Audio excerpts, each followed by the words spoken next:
I want to talk to you about what is the reality of sihr. Why does it occur? What is the haqiqah, we call it in Arabic. Where does it come from?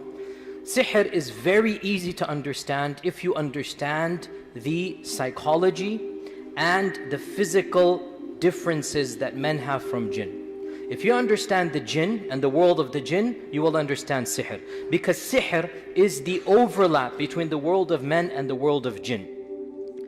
Very briefly, jinn, as we know, are created from, the Arabic calls it a fire that doesn't have a smoke, a smokeless fire. Okay? And if you want to be technical, we can call it a type of energy. So the jinn has potential to go at the speed of light, essentially. The jinn has the potential to go through physical barriers, because the jinn is not material. The jinn is not flesh and blood. The jinn is not matter. The jinn is energy. So the jinn can go through material at the speed of light.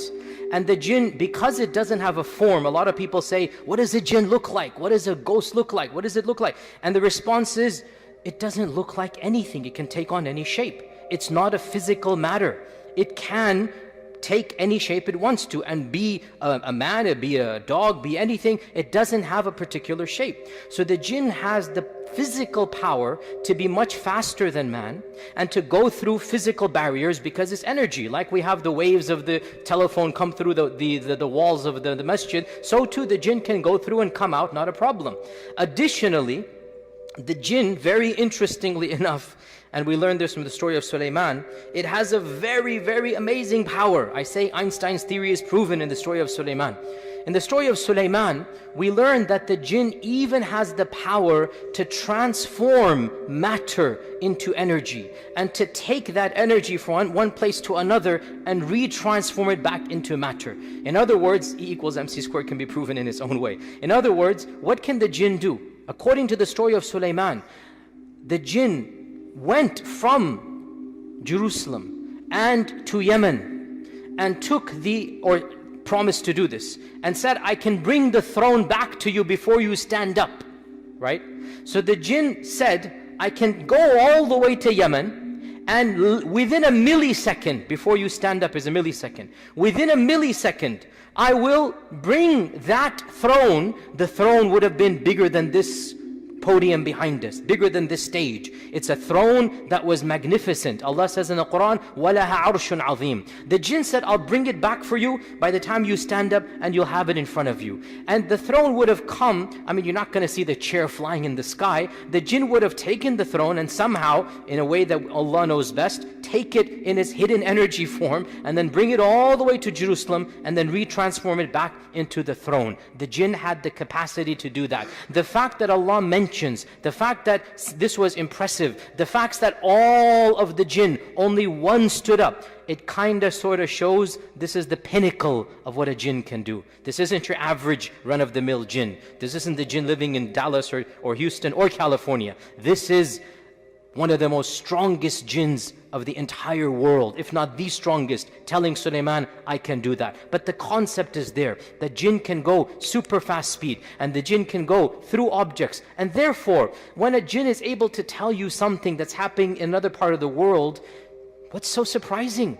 Imagine if you had a cell phone and you're speaking to somebody on the other side of the world, and the guy tells you what's happening as he describes it. Would you be surprised? No. Similarly, if the jinn is able to just go and tell you there's a hidden treasure over there, why is that surprising? The jinn lives for 1,000 years, maybe on average, or longer than that. Jinns live much longer than men. And so, if some man buries a treasure in the middle of the desert, some jinn knows about it, and they'll tell the word, oh, there's a treasure over there. And when it's handy, a jinn is going to say, oh, there's treasure buried over there. He's going to say it to his magician or whatnot, and eventually they will find it. So the jinns have capabilities we do not have. They are faster than men. They are more powerful than men. The average jinn is more powerful than the average man. Again, that doesn't mean they're super powerful. That doesn't mean they're infinitely powerful. Only Allah Azza wa Jal is infinitely powerful. But the average jinn is physically stronger than the average man. I myself have seen a little lady, petite lady, 5 foot tall, literally. It's just a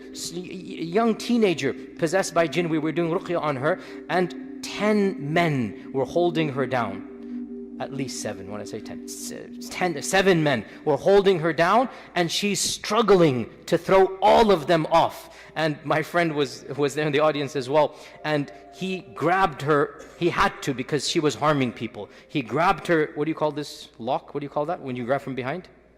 Huh? The body lock, right? Like that one. He grabbed her from behind because she was punching men and everything. And this is a little lady. She took her head and she whammed right back on his nose. And the guy is like, what's going on here? So I saw with my own eyes, 5 foot. And she became more powerful than 7 men. But in the end, 7, 8 men eventually did bring her down. She wasn't stronger than all of them. Physically, stronger than the average man, but still manageable. You can bring them down. It's not as if they're all powerful and whatnot. Only Allah is all powerful. So these are there physically. They can do things we don't understand. But it's just like a horse can gallop faster than us.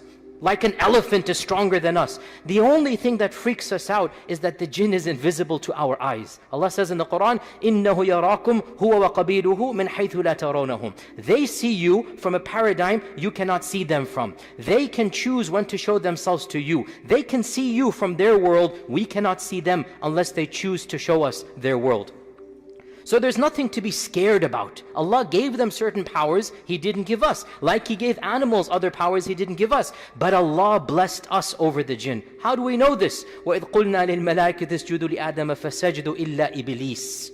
Allah told the jinn to prostrate to Adam. Allah preferred the Adam over and Bani Adam over Malaika and jinn. وَلَقَدْ كَرَّمْنَا بَنِي آدَمَ. Bani Adam have been lifted up and put on the pedestal in the hierarchy of things, and the angels and the jinn were told to bow down to Adam. Adam is superior to the jinn. Why? Because Adam has something far greater than physical strength, than speed, than going at the speed of light. Adam has intellect, and jinns don't have that level of intellect. And this shows us, by the way, the power of the mind is more blessed than the power of the body. The mind is more important than physical strength. Allah blessed Adam with a greater intellect, a greater fahm. عَلَّمَ الْإِنسَانَ مَا لَمْ يَعْلَمْ. Allah taught Adam. وَعَلَّمَ آدَمَ الْأَسْمَاءَ كُلَّهَا. The angel said, سُبْحَانَكَ لَا عِلْمَ لَنَا إِلَّا مَا عَلَّمْتَنَا. So Adam was blessed over the malaika and over the jinn because of the power of the aql, because of the fahm that Allah subhanahu wa ta'ala gave. And therefore, intellectually speaking, the jinn are nowhere near as intelligent as men are. Some have said they are like children in their intellect compared to men, and that's one of the reasons why they're so stubborn, as every Iraqi knows. Just stubborn, like a toddler throwing a tantrum and not wanting to give up. Hours go by and they're not going to give up. That stubbornness is because of their intellectual capabilities. So the Bani Adam are more intelligent than the jinn, and Allah has blessed them above the jinn. Therefore, the jinns from the very beginning have had what modern psychologists call an inferiority complex. Jinns suffer from a severe inferiority complex because the jinns felt, hey, I should have been there. Allah Azza wa Jal tells us in the Quran that Iblis says, Ana khayrun min. That was supposed to be me. Why did you tell Adam to be the one on the podium? I'm the one that's supposed to be there, right? So the jinns always wanted to be number one. The jinns always wanted to be the best, but they're not. So they suffer from an inferiority complex. Now, given the fact that they have an inferiority complex and yet they are stronger and faster and physically more powerful than men, what is the net result? The net result is there is a world, and that world was a fitna that Allah taught to early man. The story of Babel in Babylon, right? وَاتَّبَعُوا مَا تَتْلُو الشَّيَاطِينُ عَلَى مُلْكِ سُلَيْمَانَ وَمَا كَفَرَ سُلَيْمَانُ وَلَكِنَّ الشَّيَاطِينَ كَفَرُوا يُعَلِّمُونَ النَّاسَ السِّحْرَ وَمَا أُنزِلَ عَلَى الْمَلَكَيْنِ بِبَابِلَ هَارُوتَ وَمَارُوتَ وَمَا يُعَلِّمَانِ مِنْ أَحَدٍ حَتَّى يَقُولَ إِنَّمَا نَحْنُ فِتْنَةٌ فَلَا تَكْفُرْ. In the nutshell of a story, that Harut and Marut were angels that Allah sent to the ancient city of Babylon. 5,000 years ago or 10,000 years ago, the earliest city of mankind was Babylon. And Allah sent 2 angels to inform mankind, because this is ilm al-ghayb. Mankind would never have known at all that we can communicate with the jinn. So Allah sent Harut and Marut. And Harut and Marut were angels. And they taught mankind that we are a test from Allah. Do not come close to us. We are a test from Allah. Literally, like the warning signs, the carbon radioactive dating, do not come close. The angels are telling them, our job is to test you. Get out of here, don't listen to us. But what were they going to test them with? The knowledge of how to communicate with the jinn.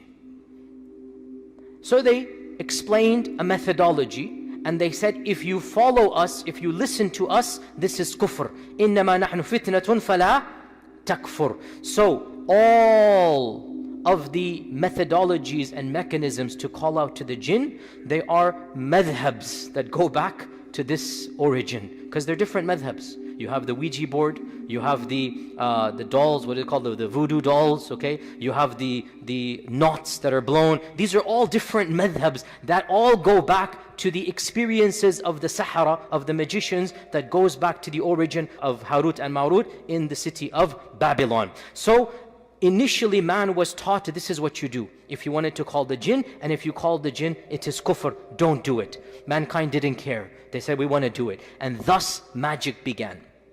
What is magic therefore?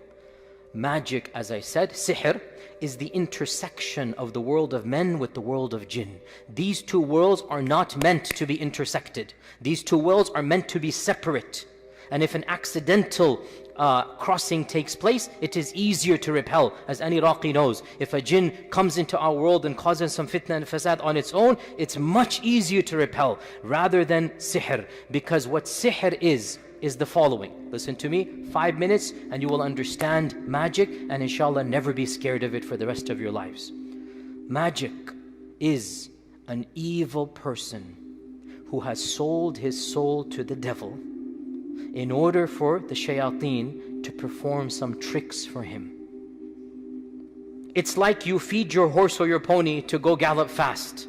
The only difference is you're not feeding a horse or pony, you are feeding a demon, a shaitan. And the difference is that what the sahir is doing is giving the jinn the one thing that the jinn wants. What does the jinn want? Your American Express card with expiration date?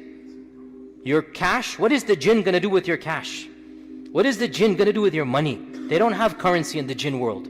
What does the jinn want? What has it always wanted? Sisters, I want to ask you, what did the jinn want? Superiority. So how are they going to get it? What do you have to do? Lower yourself in front of the demon. You have to become the slave of the jinn. The biggest myth I want to destroy is the false idea that the sahir controls the jinn. Nothing could be further from the truth. It is the jinn that controls the sahir. The magician is a filthy, evil, disgusting creature of a human, excuse of a human, that has sold itself and its dignity and its izzah and its iman and its taqwa in order to do sacrilegious deeds for the demon. And that's why these things of get a toad of a, eye of a newt and go to the graveyard at 3 a.m. and get the blood of a donkey. Why? Because the jinn wants to see that sahir humiliate himself. Go to the graveyard at 3 a.m. Do tawaf around the grave. Who's going to do that? Only somebody who has sold himself to the devil. So the shaitan feels a sense of ego. Look what I can make this guy do. Right?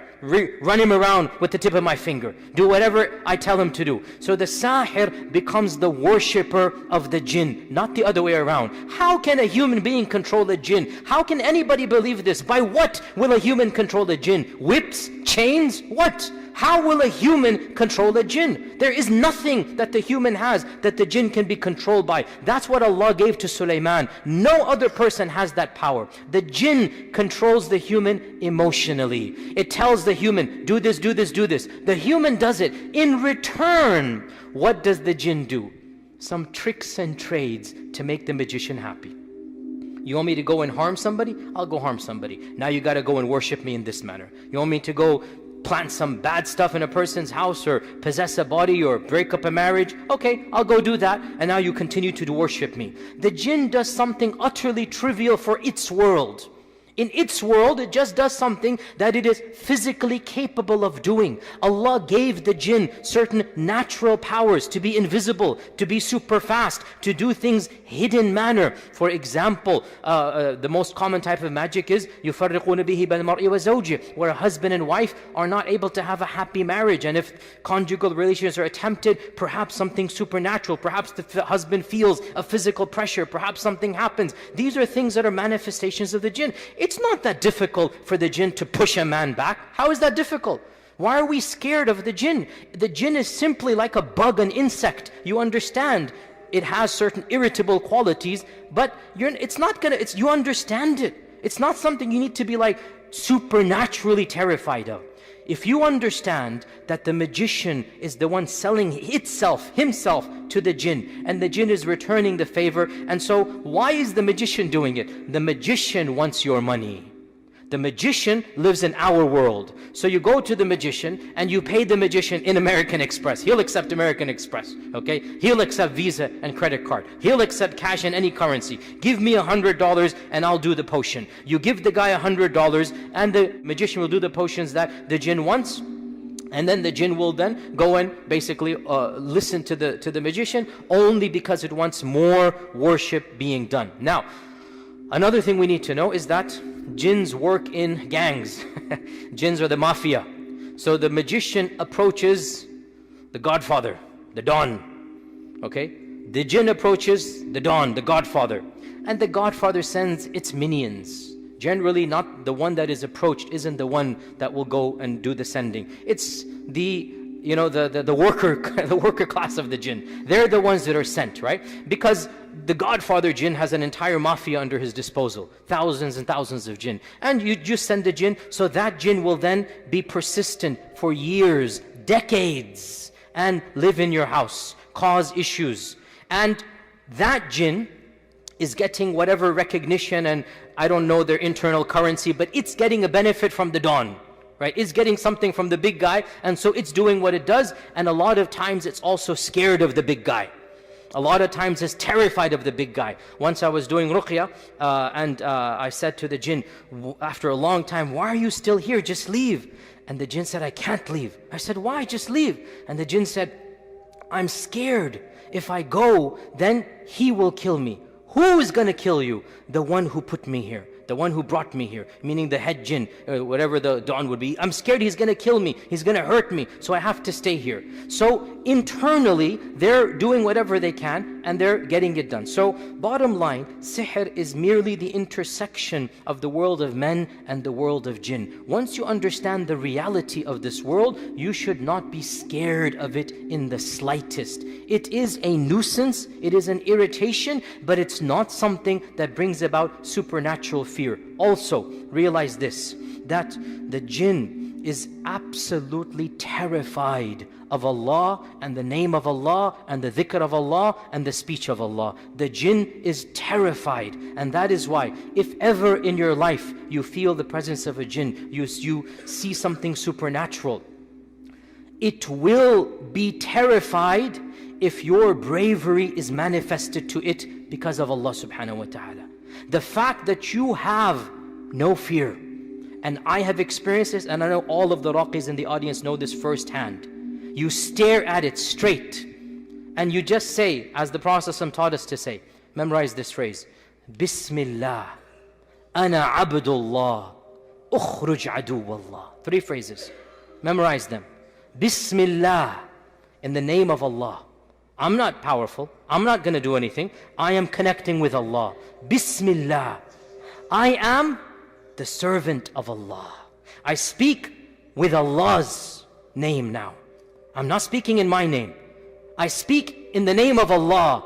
Get out, O enemy of Allah. You say this with firmness, and you will see.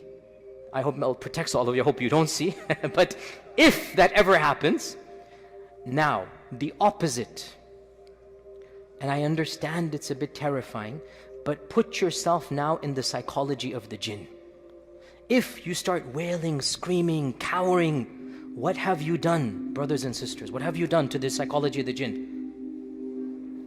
Louder. Empowered it. empowered it. That's exactly what it wants to see. You groveling in the corner, terrified. That's what gives it the power. And that's why hadith in Abu Dawood, our Prophet ﷺ said, there was a man who was on his camel, and the camel for no reason reared backward and was about to throw the man off. And the camel said, La'natullahi ala shaitan. Allah's curse be on shaitan. The Prophet said, don't say that. When you say that, shaitan becomes so big, he's bigger than a house. Because you have mentioned him as the cause of your animal rearing upwards. Rather, listen to this, say Bismillah, and shaitan will shrink until he's smaller than an ant. This hadith shows us, when you connect with Allah subhanahu wa ta'ala, what you're doing is you are shrinking the power of the jinn. You're eliminating the power of the jinn. The only issue comes with this, we conclude, I know much more can be said, with sihr, it's not that easy to kick it out because there's a binding that takes place. There's a knot that has happened. There's some type of issue. So it requires long sessions with a professional or yourself. Feel free to do it with yourself as well, but just know what you're doing. Ask us, an expert or whatnot, and you can do ruqya on yourself. There is no easy way to battle sihr. Have you guys done the symptoms of sihr? Have you done the symptoms of sihr? Number one symptom of sihr is bizarre, scary dreams. Number two symptom of sihr is you feel somebody is there when nobody is there. You're conscious, there's an entity or a power. Number three symptom of sihr is inexplicable problems or disasters that cannot be explained.